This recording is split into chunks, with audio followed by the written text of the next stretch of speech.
I have a recurring dream. A bushman is hunting in an endless savanna along with a cheetah. A savage, some would call the man, as wild as the animal that accompanies him. Instead, he is a man who knows this land as well as he knows himself. He understands its subtle signals, is inextricably linked to its nature, is an integral part of it. He is immersed in its grandeur and never tires of gazing at its vistas, perhaps trying to grasp their essence and purpose.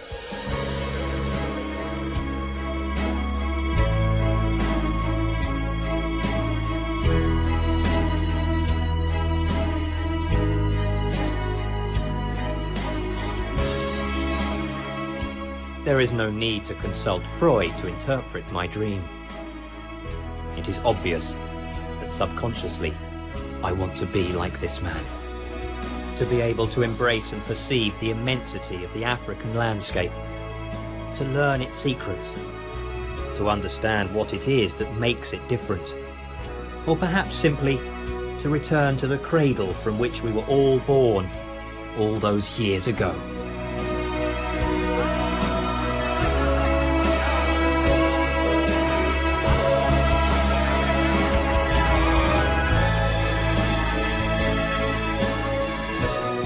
In short, this continent arouses unusual emotions in me. Of course, I'm happy when I photograph pumas and guanacos in Patagonia, or rare birds in New Guinea. But not as happy as when I am working on this continent.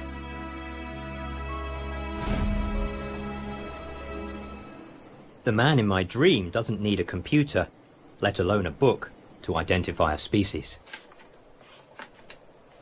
I do. For now. My task this time is to document how in the dense South African bush it is possible for a determined wildlife photographer to have exceptional encounters, even outside the huge natural parks. It isn't easy, but I don't mind at all. What I'm looking for is the Africa that is completely hidden from tourist eyes.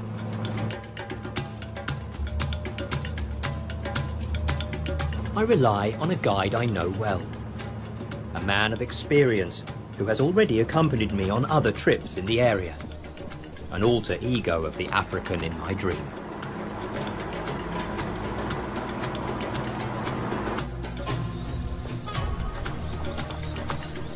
In the undergrowth, we can see animals only when they cross the road.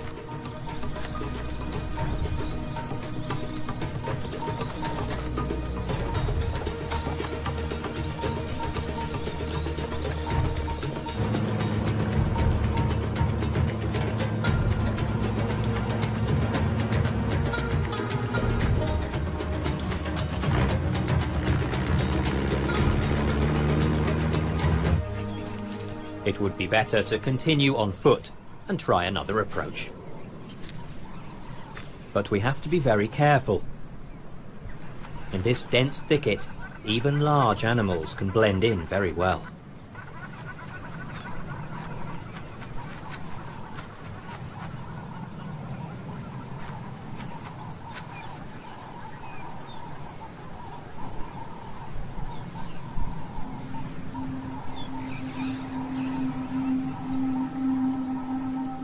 But these elephants feel more vulnerable in the slightly more open area and leave as soon as they realize they are being watched.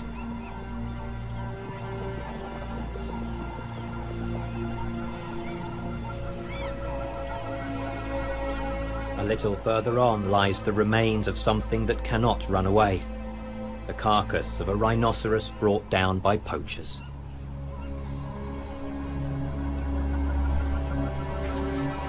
It isn't pleasant to find more and more signs like this every time I come back to Africa. Majestic but vulnerable animals killed in the name of profit. But all is not lost. Here are a few animals that seem oblivious to the fact that their species is so threatened by human greed. I'd like to ask the man who appears in my dreams if his gods know how much longer we will be able to observe the behavior of these giants in the wild.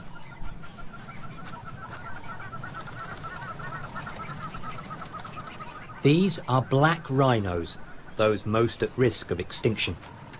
They are known for their solitary and bad-tempered disposition.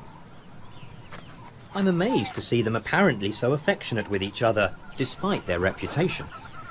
They even emit sounds like those of playful kittens, rather than pachyderms weighing over a ton.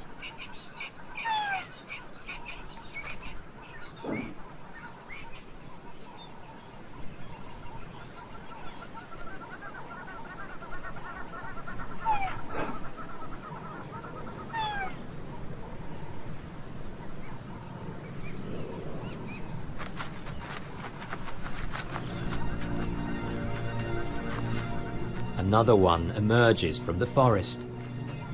It also heads for the waterhole.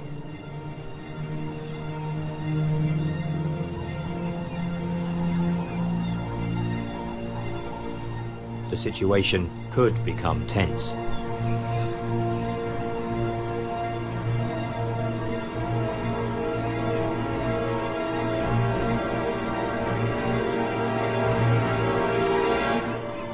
But no. It's amazing. Even the newcomer is accepted by the group. I've never seen such good-natured behavior among adult black rhinos. But up to a point.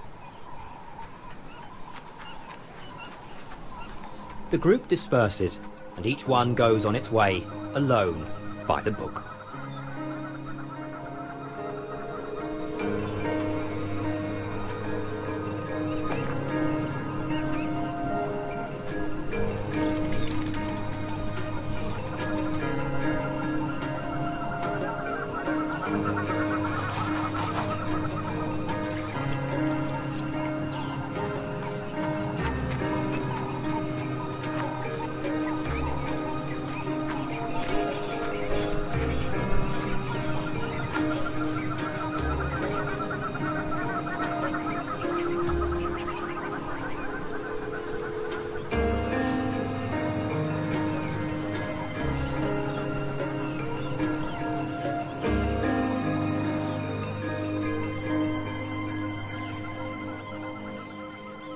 A final look at the carcass of the less fortunate rhinoceros, and then we head for the river.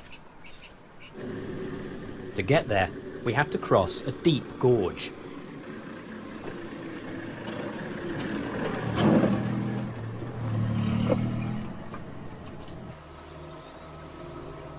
We are in the southern part of that split in the Earth's crust known as the Rift Valley, which stretches some 6,000 kilometers from Syria to Mozambique.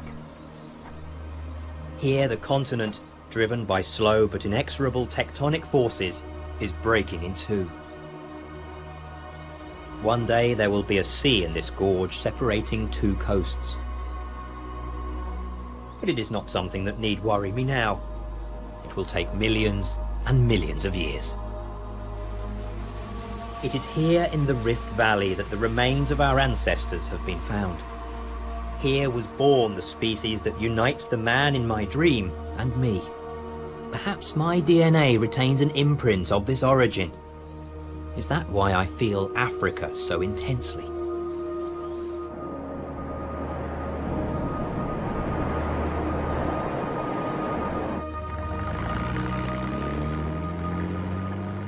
Just a little further to the river. Perhaps this herd of buffalo is heading for the waterhole. Our presence has obviously bothered them.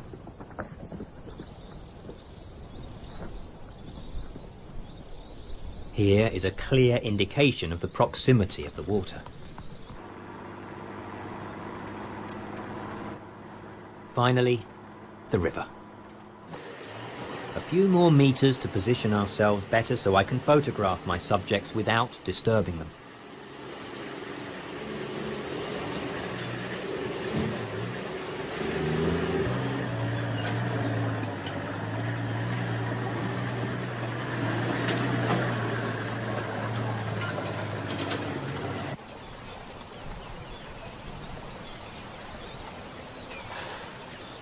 During the day, it seems that the hippos have nothing to do but wallow in their pools and doze.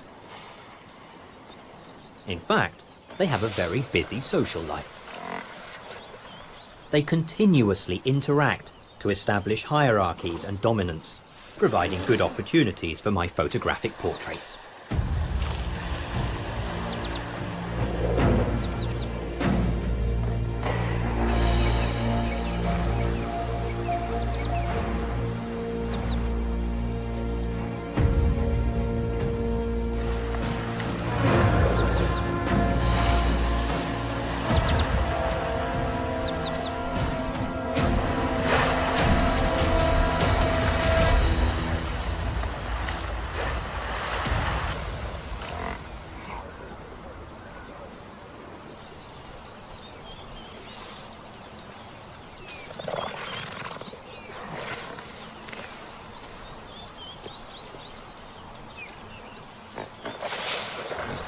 There is something wrong with one of them.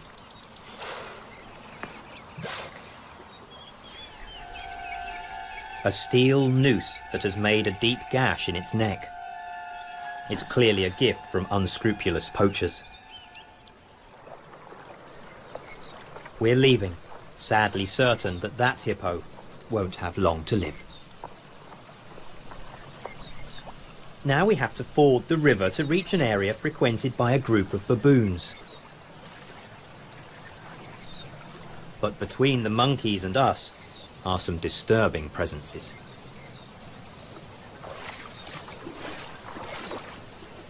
Fortunately, the great reptiles seem busy with something else.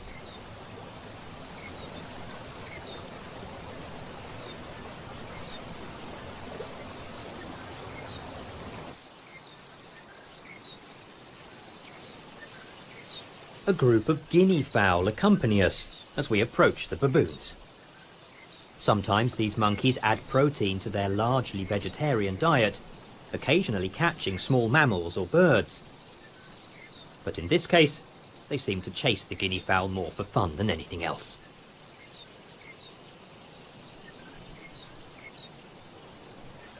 The troop is gathering on the riverbank. They begin to cross it with all their famed agility.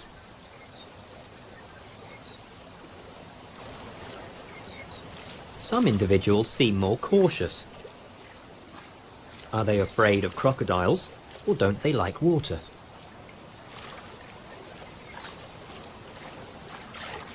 Only the youngest continue their scuffles in the water without a care in the world.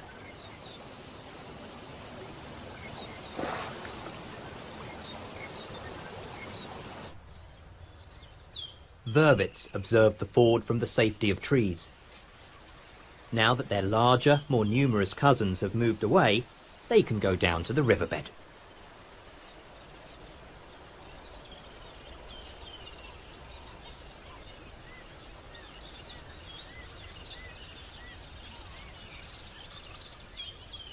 Up come two small antelopes called Imbabala, one of the species of Tragolaphus that inhabit the bush of sub-Saharan Africa. The monkeys and antelopes seem intrigued by each other.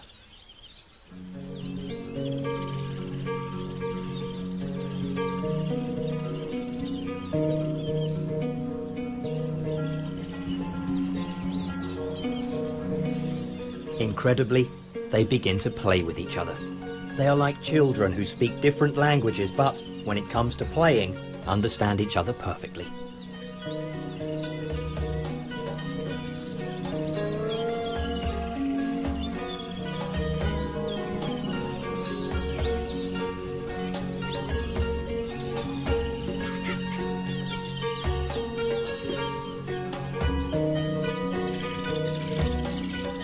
This is something else I've never seen before.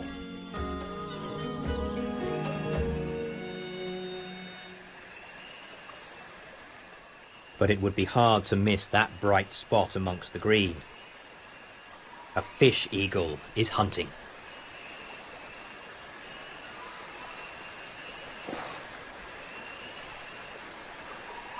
This time, the fish was faster. All it can do is give its typical cry, which many consider the voice of Africa.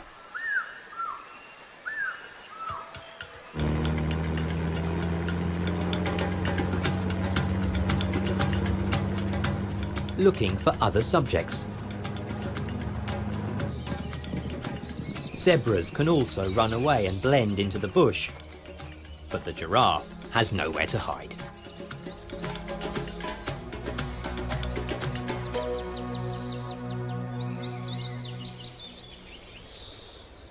The zebras also calm down when they see the giraffe looking relaxed.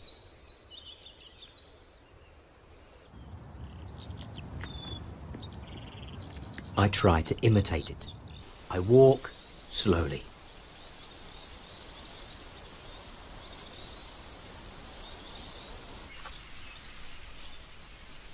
Well, not that slowly.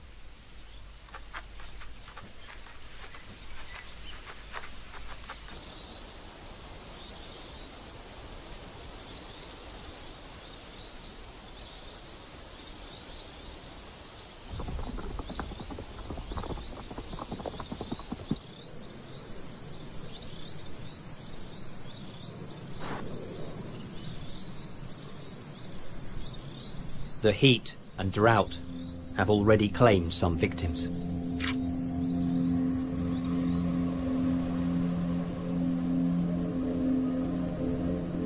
Only a few perfectly adapted animals can survive in the driest parts of this area.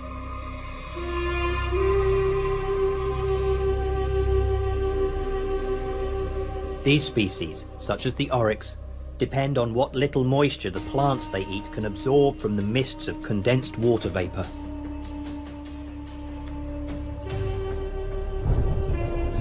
Sometimes, if rarely, the haze becomes so dense that it turns into violent rain showers. But they don't last long. The scorching sun soon comes back to lord it over the desert.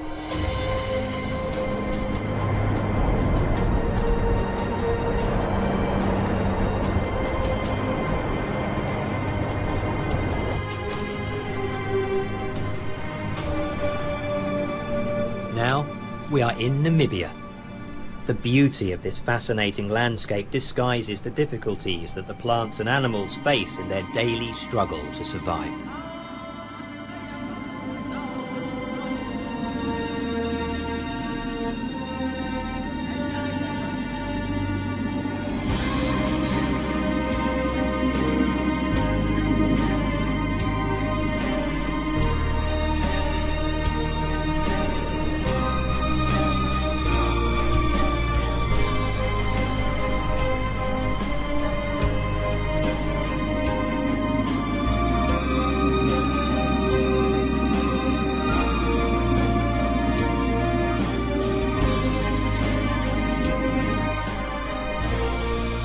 This quiver tree, so called because the Bushmen made quivers for their arrows from it, has adapted to survive in almost perpetual drought.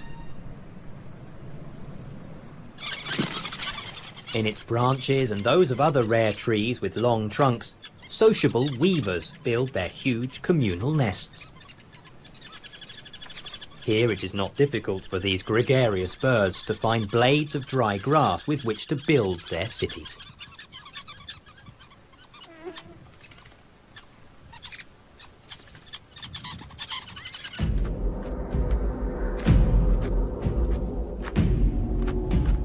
Even far larger animals have adapted to survive in this hostile environment.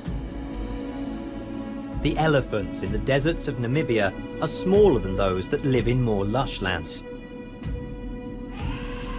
Here, instead of tree branches, they live almost entirely on dry grass that contains fewer calories. Their evolutionary response remain relatively small. It's a difficult environment. Enjoying a tragic beauty that is always in flux, it's subjected to the whims of the wind and the scarce and unpredictable rains. Here, every blade of grass counts. And to find them, animals are forced to take long journeys across seemingly endless vistas. the hartebeest takes advantage of the dry earth to take a sterile dust bath, getting rid of annoying pests.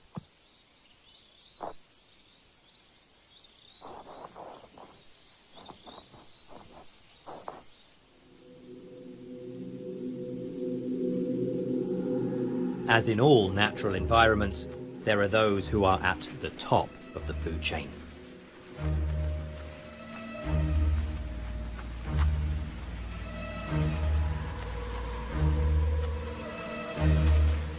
In an environment with scarce and scattered prey, cheetahs have the advantage of being able to scan wide, treeless areas. But today, this family group just seems to want to laze around, an activity at which felines excel.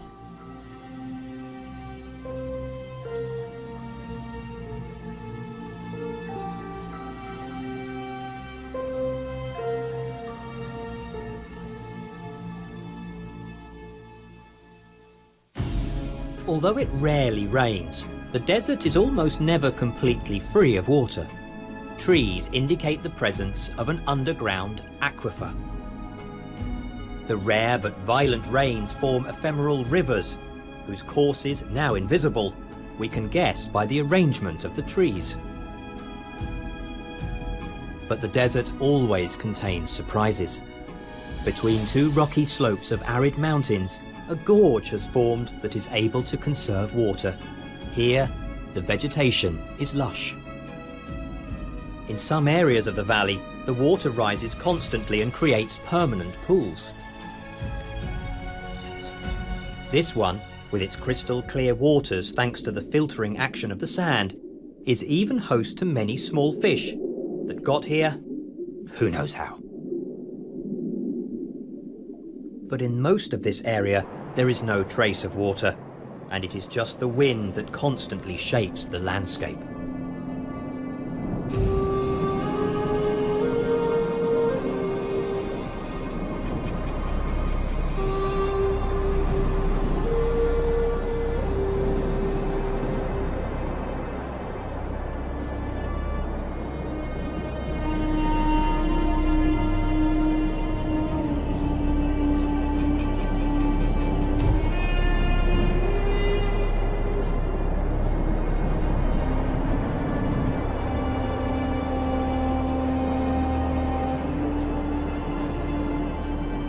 The water is so deep down that the roots of plants can no longer reach it.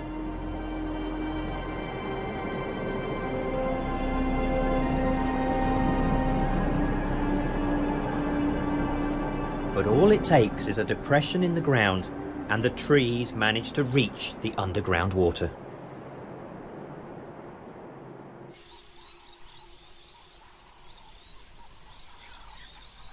In such a dry area, the few stable pools of water are a magnet for lots of animals. When they arrive, often after an exhausting journey, they greedily drink their fill.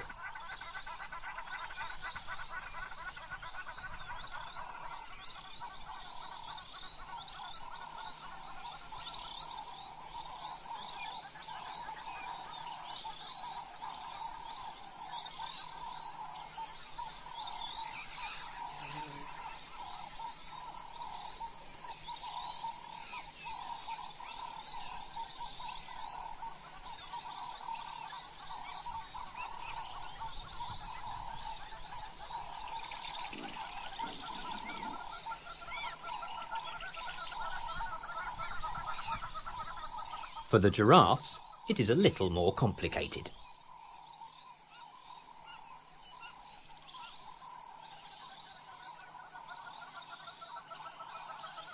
But they have their very own tried and tested method to get to the water, down there.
Not that such a small pool offers these giants much to wallow in. But there's enough to quench the thirst of the whole herd.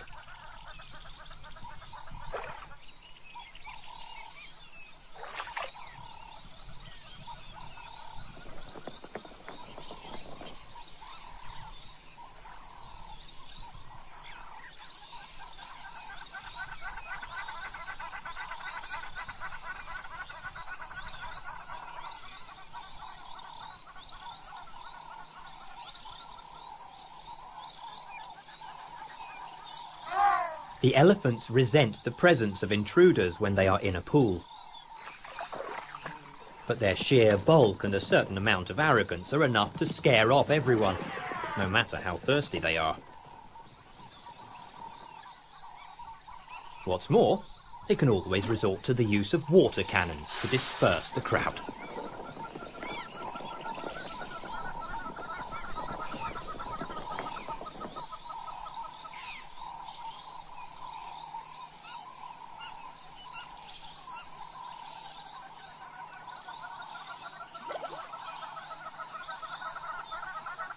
The little one has not yet fully mastered the use of its proboscis.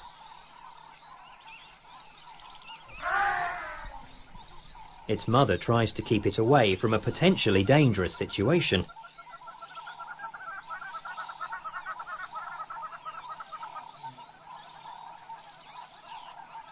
He stubbornly insists, until he gets a fright and rushes into the arms, so to speak, of his mother for a comforting feed.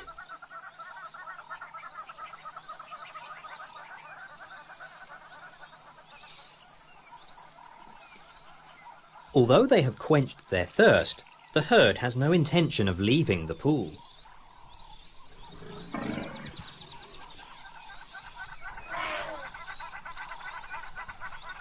The young engage in play fights.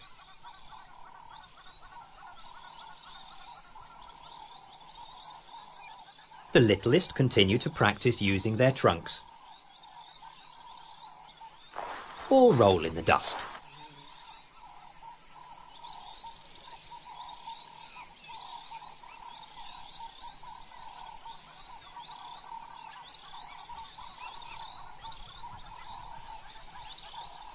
The adults are engaged in something more serious, although they are disturbed by a young male who is probably the jealous son of the young female.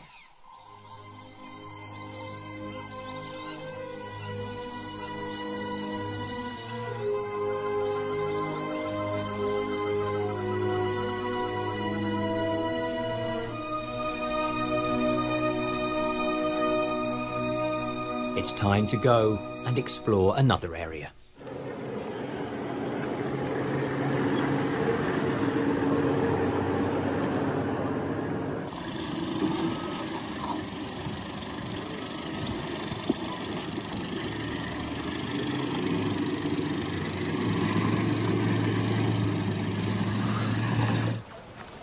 The guide tells me that there is an old, bad-tempered male hippopotamus that has chosen to live in his very own pool since being expelled from the herd. It seems calm while the oxpeckers are on its back looking for parasites. But the calm doesn't last long.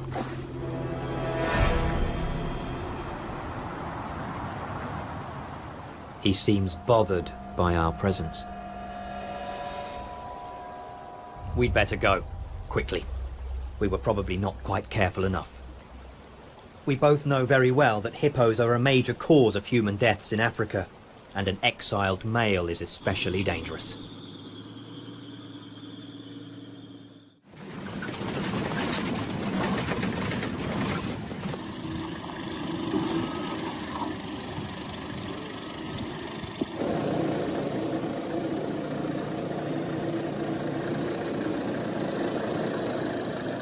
Not having had enough of strong emotions, we decide to proceed on foot through the bush. I go in the direction in which the elephants seem to be heading. They show up, and head confidently towards the point that they are probably already familiar with.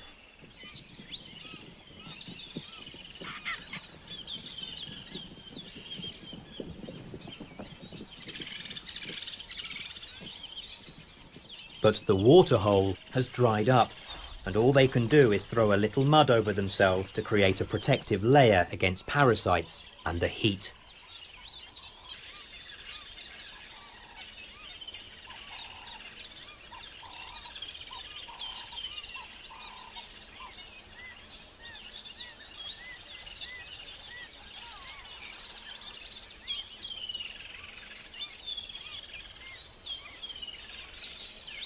They seem happy enough with this half bath of mud.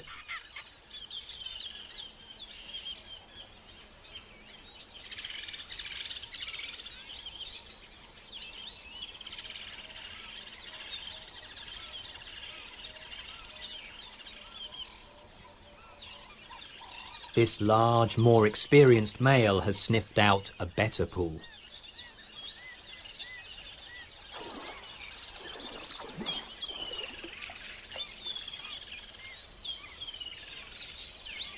He is undoubtedly a master in the art of covering oneself in mud.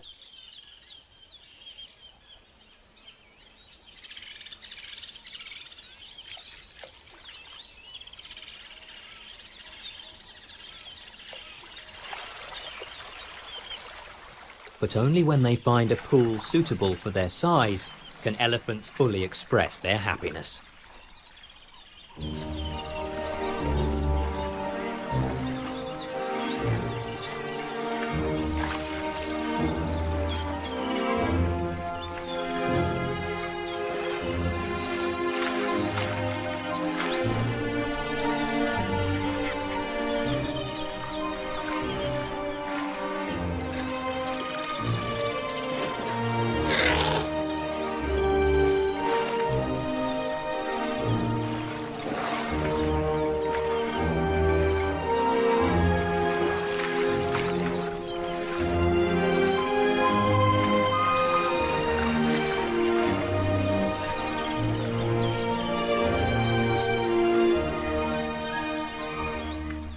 For them, it's time to go foraging again.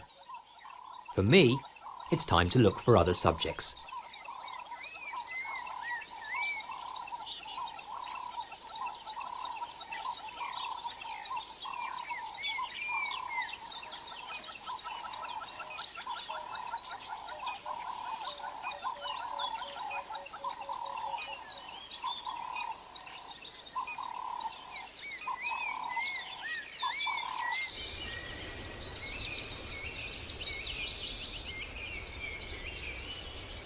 Something for my telephoto lens. The southern ground hornbill can reach 1 meter in height. They are omnivores and prefer to eat on the ground. Although they are now looking for seeds, they don't turn down insects and small reptiles. The secretary bird, unlike its cousins the eagles, also prefers to hunt on the ground.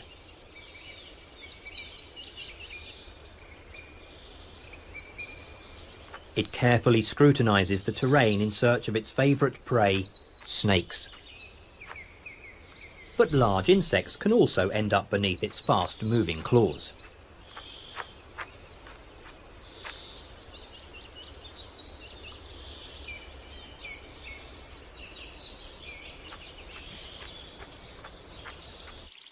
Something much larger on the other side of the river catches my eye.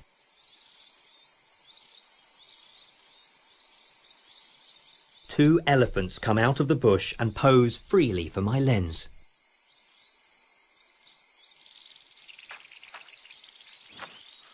One has a nasty gash on its trunk, no doubt caused by a steel trap used for poaching.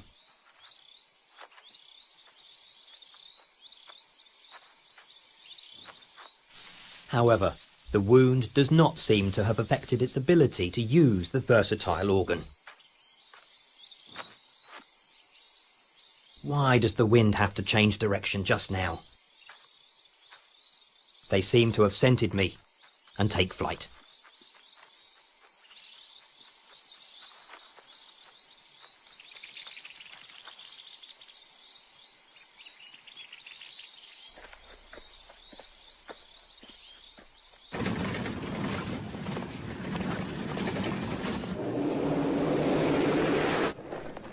On foot again, but the area is tricky with all these bushes. My guide seems to know where he is going. Sure, it's the perfect place to find lions, and that's what we're looking for, but it's also an ideal place for them to ambush us.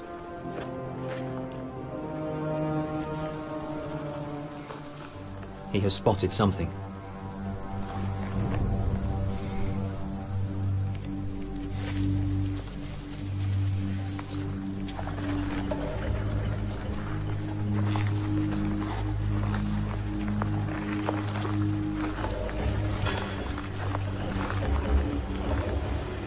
There.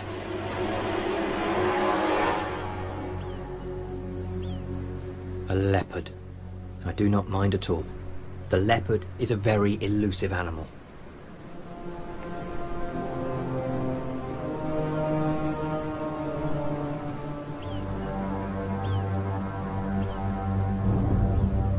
But the guide does not give up.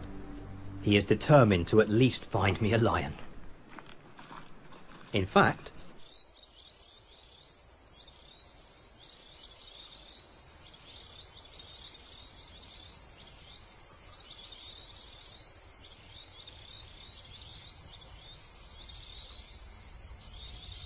this, however, was easy. In the time they dedicate to love, an average of 3 days a year, lions do not move around, have little interest in what is going on around them, and concentrate on copulating with great frequency. But catching them at it with this light is a stroke of luck.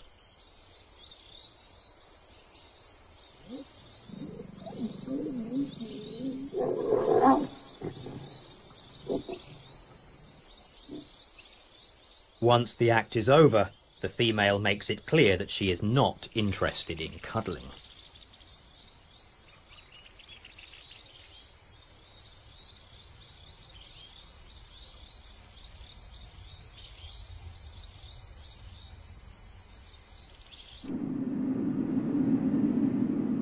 The Kalahari is a vast, arid plateau. Its name comes from the Tswana language and means great thirst, and the reason is clear. Ostriches, like all animals, do not have an easy time here. They also cover themselves with powdery earth, of which there is no shortage, in order to find some relief from pests.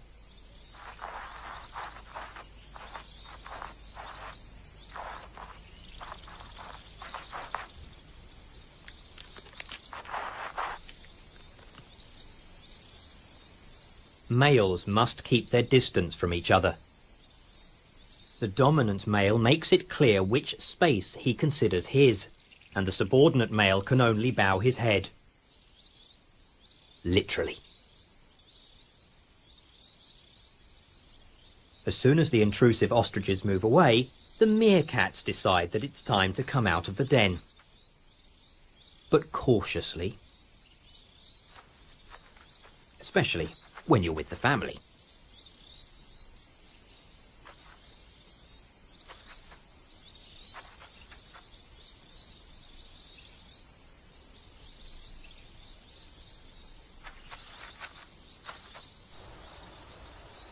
Now they can dedicate themselves to searching for food, digging away busily.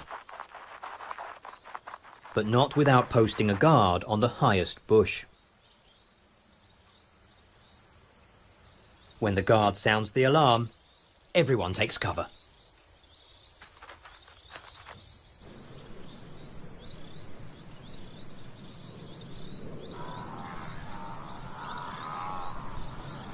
The large grassy expanses of the Kalahari are also home to large herds of antelope, such as oryx, hartebeest, and wildebeest.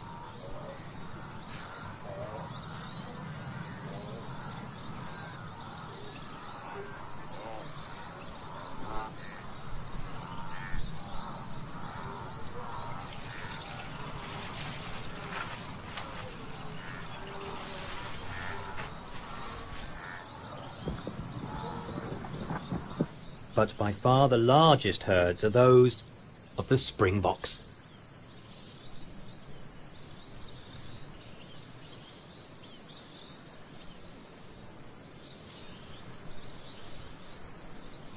These bouncing leaps serve to demonstrate to females that the individual is fit and worthy of their attention. Nevertheless, the male must always fight a rival to underline the fact. But that can easily attract the attention of unwanted guests.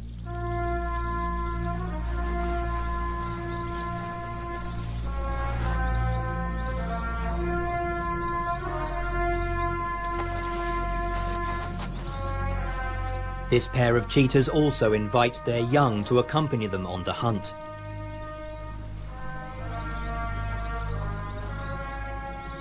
Perhaps it was a mistake.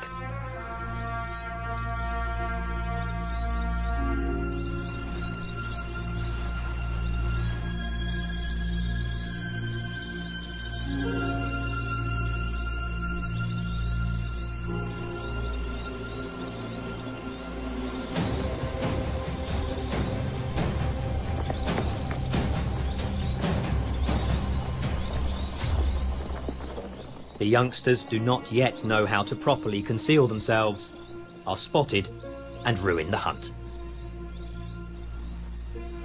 A lesson to be repeated at the earliest opportunity.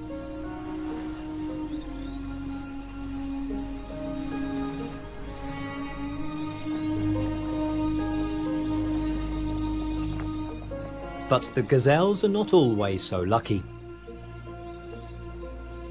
The remains of this less fortunate springbok were left for the black-backed jackal from a previous successful hunt.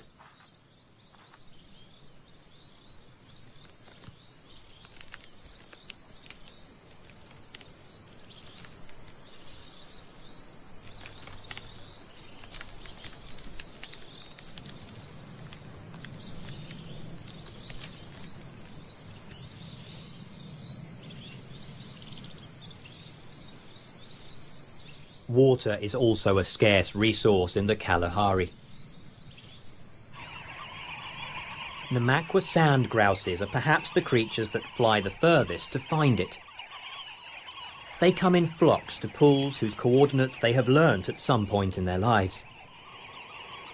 They are not only concerned with their own thirst, but also that of their young in nests tens of kilometres away. Which is why they dip their feathers in the water before leaving for the long journey home.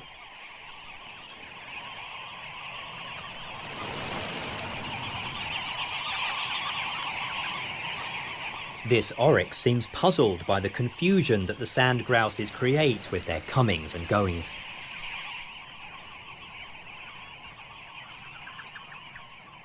In the end, it decides to drink. But it remains tense, like all herbivores when drinking. Predators could always be lurking in places where they know that their potential prey will have to go.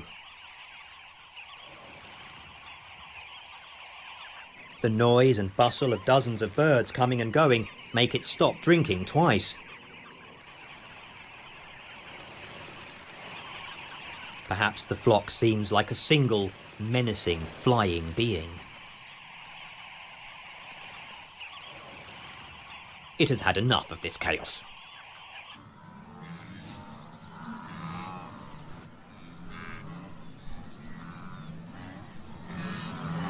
There are also wildebeest among the large antelope that live here.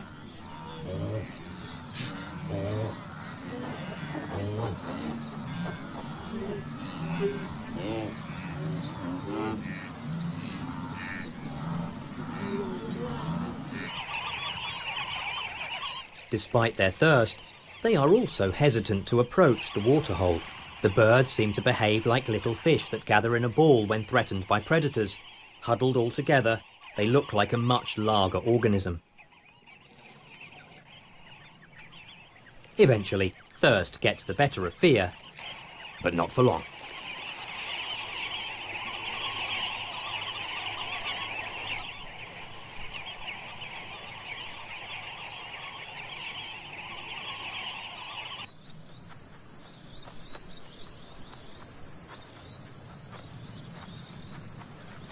Despite being a predator, the cheetah is also cautious when approaching the waterhole.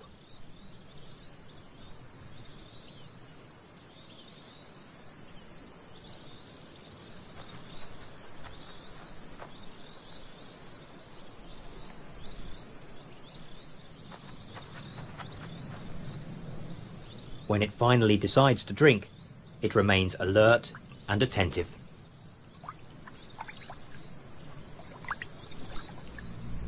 It notices that a little further on there is a jackal that dares to drink at the edge of the same waterhole. It is strongly tempted.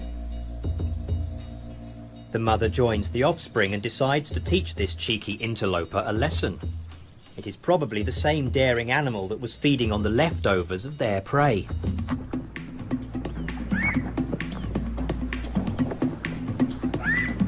It is more of a playful training session than a real hunt, but the jackal does not seem to be having fun.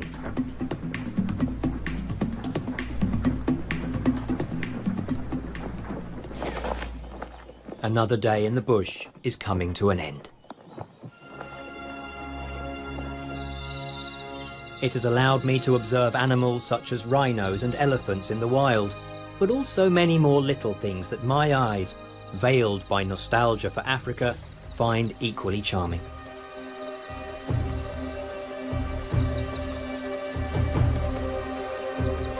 And now, my desire to return here is more vivid than ever, and not in a dream, but in reality. But every time I return, it will always be, and only be, as a distant relative of the man in my recurring dream, corrupted as I am by exposure to other landscapes, other cultures, other living beings.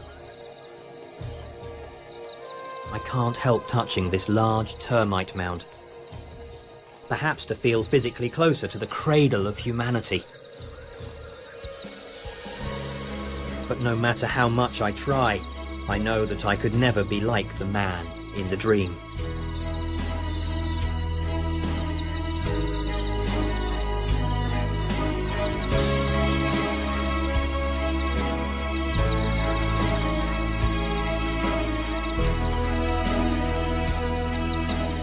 He is not only emotionally tied to Africa, he is Africa. He is the rivers of Africa, its lakes, its savannas, forests and deserts.